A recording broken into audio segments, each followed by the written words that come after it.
Ned,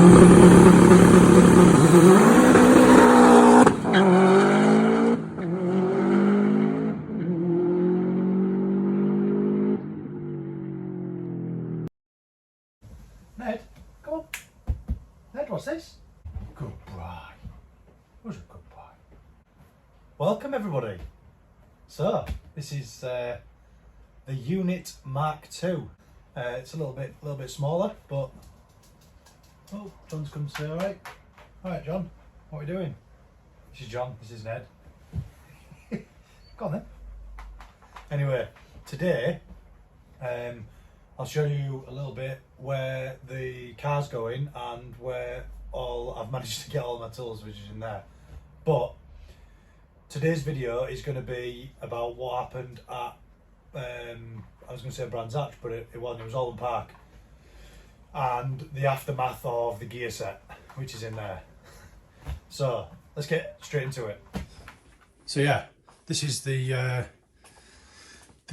new unit. I've managed to, I don't know how, but I've managed to get everything in here. It was quite a small space, but if you remember all the shelving cabinets I had dotted around the unit, I've just moved them here. Yeah, everything's in quite amazingly. Anyway, oh yeah, the other thing, I brought the trophy cabinet on, all important. And the old camshafts down there, the old 2 litre AVCS, you know, stock UK camshafts, actually won all these trophies. And the old engine block actually, it's still lying about around here somewhere. But anyway, I'm rambling, there it is. There she is. Anyway, this is what this video is about. Gear set, another one. Let me put the camera in a more suitable spot. That's a bit better, I think. You can see what's going on now. We've got here. Let me get some gloves. I want to get covered in gear oil. So we've got another cog has bitten the dust, and it's my fault this time. I mean, all of them were my fault, but this is actually my poor practice, or not poor practice. Well, yeah, poor practice. So this was one of the old cogs that you remember went last time. Let me see if you got that. The worst chair ever. You can see that. Remember that tooth that went on the, this is 4th gear on the output shaft. So we'll put that to the side because we don't need that one. That's knackered. This is the replacement one that we got from Teg Sport, if you remember. And we've lost considerably more teeth this time. So this is on the output shaft. So this goes onto the output shaft there, and then the other H gear, 5th and 6th, goes on top of it, like that. Well, like that. So the Woodruff keys are lined up. But anyway, you get the idea. I'll explain basically how this works in a minute, but I just wanted to show you the damage first. So damage is shredded output shaft gear. It's still losing bits off it now. And then on the input shaft, we've got the input shaft cog, which is this one, shredded correspondingly, which is fair enough. Additional damage we've done this time is, this is the synchronizer ring, 3rd gear synchronizer. So we've got a inner synchro, you know, your brass balk ring. We've got an outer balk ring with the same corresponding little grooves. And then we've got the friction ring. And this usually has 6 little tabs, 1, 2, 3, 4, 5, 6. And they correspondingly, let me don't lose that bearing. They correspondingly go, let me strip this apart. They sit in those lugs there, usually. You can see them lugs. But what's happened is, because when we're trying to engage the 3rd gear, when you're watching the video, I'll put a little snippet in now.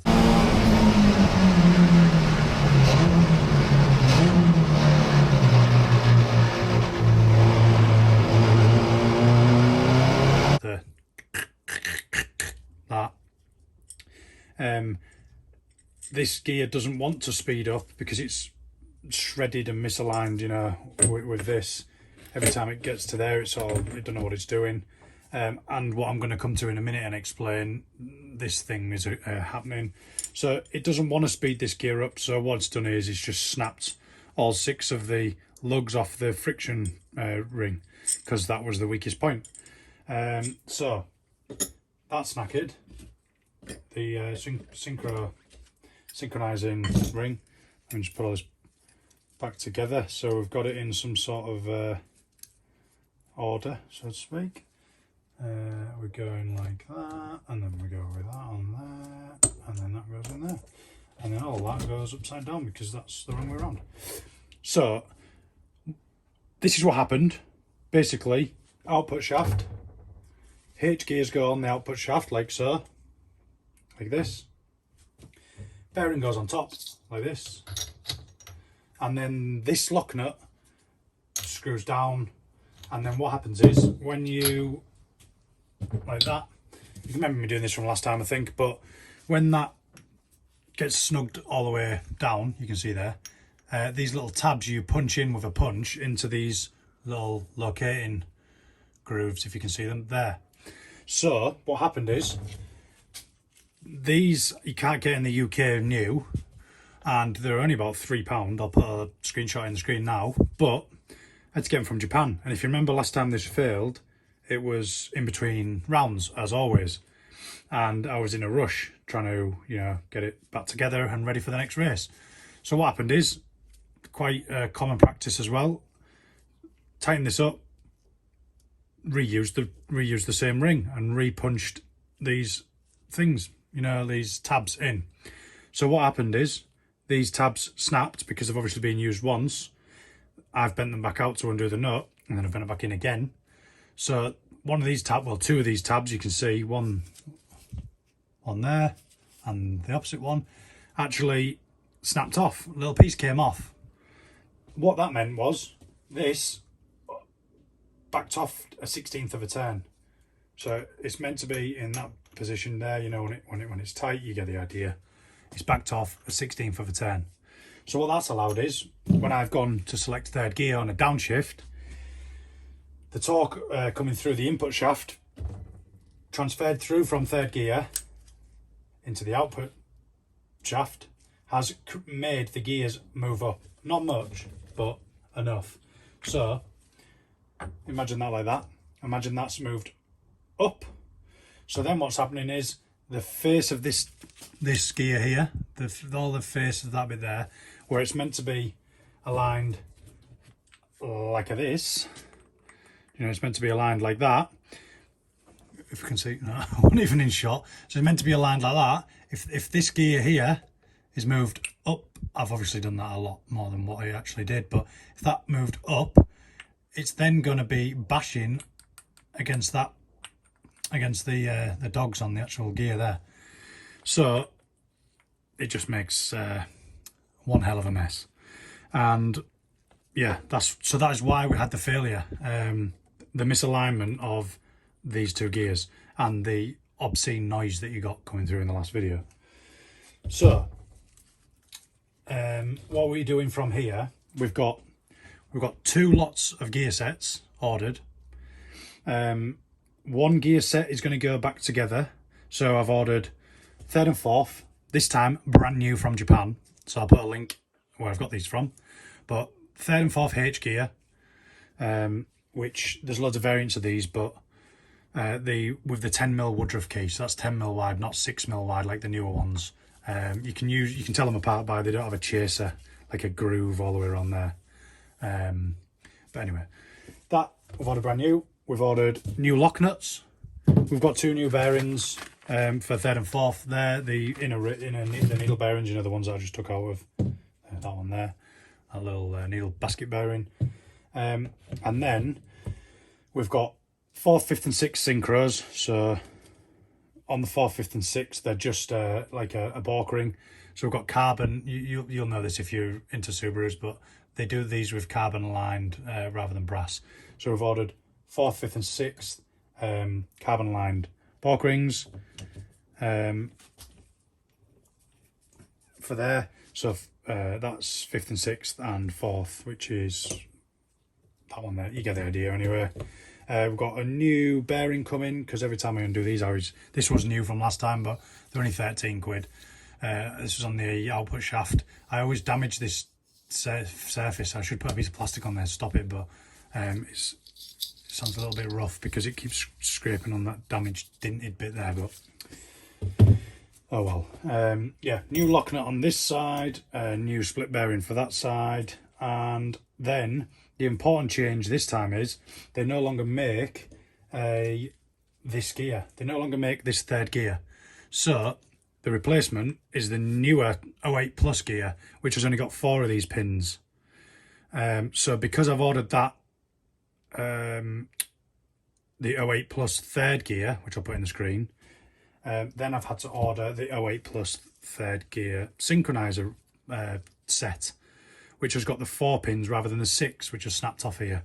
And then because I've ordered that, I didn't want to risk it. I'm not actually sure, and I couldn't find anyone to answer my question regarding this, but because I've ordered those, I didn't want this, the grooves in the selector ring or the hub, which is below it, I didn't want them to be different.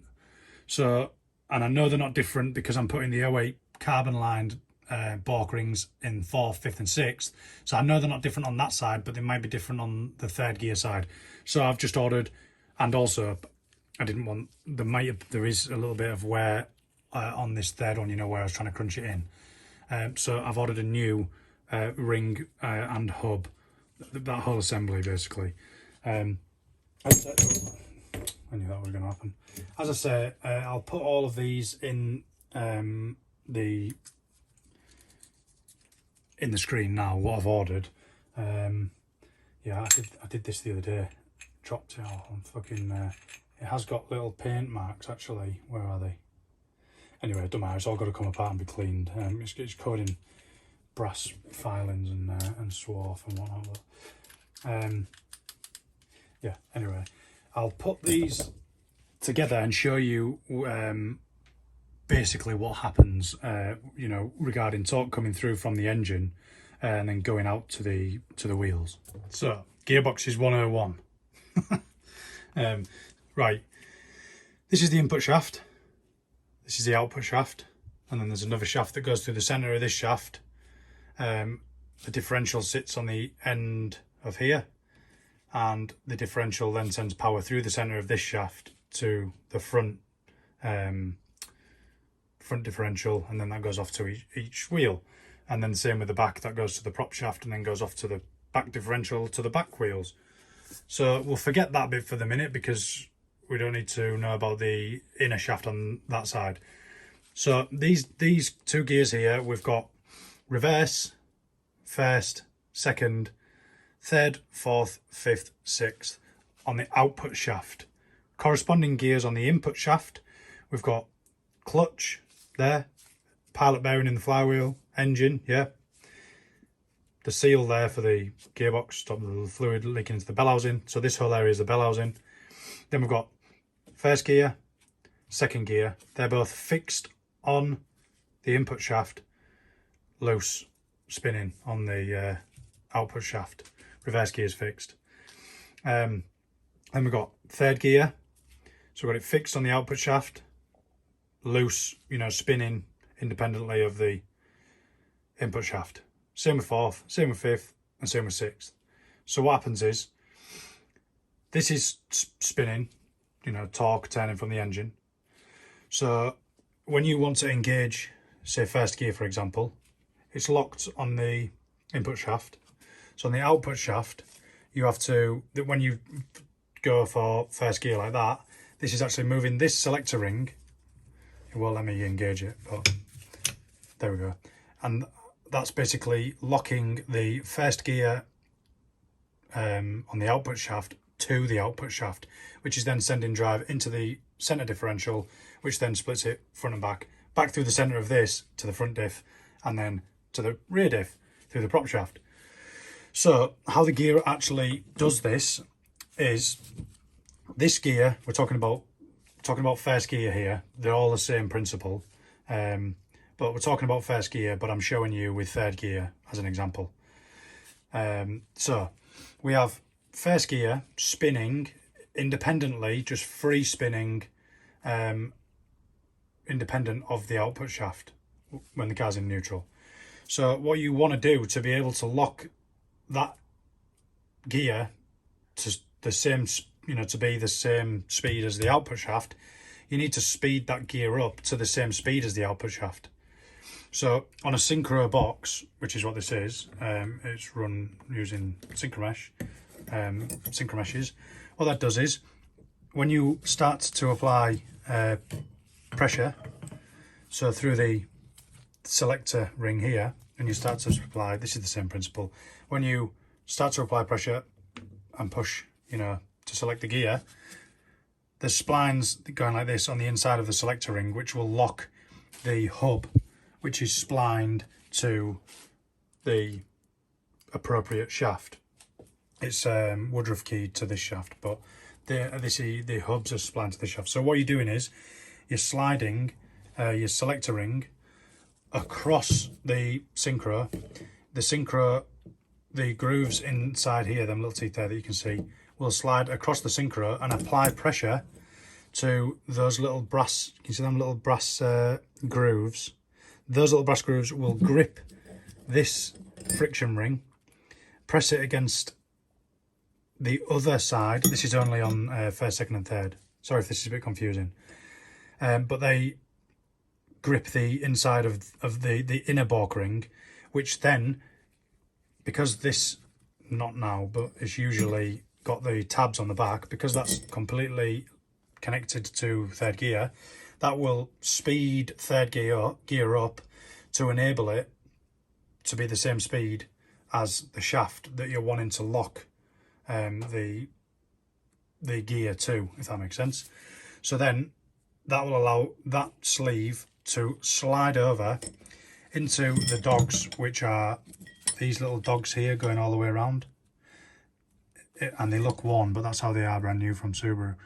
They've got that angle on them, but that will allow the grooves that are in this to slide over and lock with those grooves there. So then drive will then be coming down through the input shaft here, through this third gear, because the rest of them are all spinning independently. So the only gear that's locked to the input shaft is third gear in this example. Drive will then be sent through the input shaft, through third gear, into the corresponding gear, which is this one on the output shaft. And then because that's locked to the output shaft through the Woodruff key, it's part of the output shaft, spinning at the same rate, then drive will be sent at that ratio into the center diff, and then it'll be distributed front and rear. And then obviously the cogs are different sizes, different teeth counts. So whichever gear you're selecting, obviously a smaller gear to a bigger gear, same as a push bike, cogs on a push bike, that'll be a lower gear ratio and then a higher gear ratio. So the misconception some people have is when you go to grind a gear, you're actually grinding that tooth against that tooth. That's what I think a lot of people think in their head. They're like, oh, it's that going against that gear. It's not. They're always meshed together. They're always joint.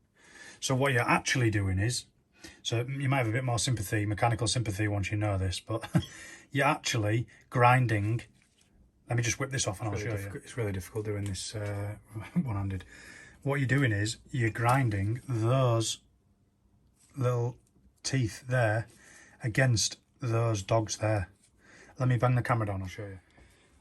So what you are in fact doing is covered in brass synchro swath, but you're going like this. It won't let me engage at the minute because the little clips are in the way, but you're battering these teeth against these teeth here.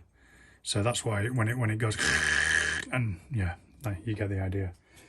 But yeah, I hope that gives you a better understanding of how this all works. It is really straightforward. It just looks really confusing, when you're first doing it. It was when I was first doing it, I remember. But anyway, so this time back to the rebuilding of it. this time, putting it all back together, we'll press them back on.